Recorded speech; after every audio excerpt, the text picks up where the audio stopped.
Прво, јас бев тој што предупреди вас новинарите и целокупната македонска јавност, кога во една јавна изјава, кога заминував од владата, точно што ќе се случува.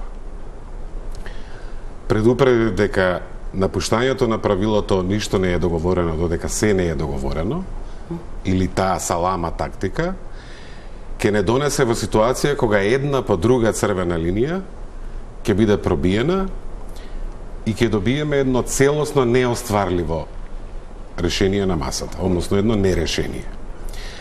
Јас таков став имав и додека бев во владата, таков став имав и веднаш кога излеков, таков став имам и ден денес.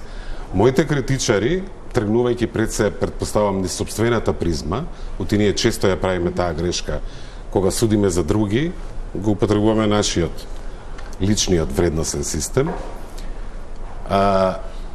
ја објаснуваа таа моја јавна критика како потреба за кариера, сега изгубил функција, еве го веднаш критикува.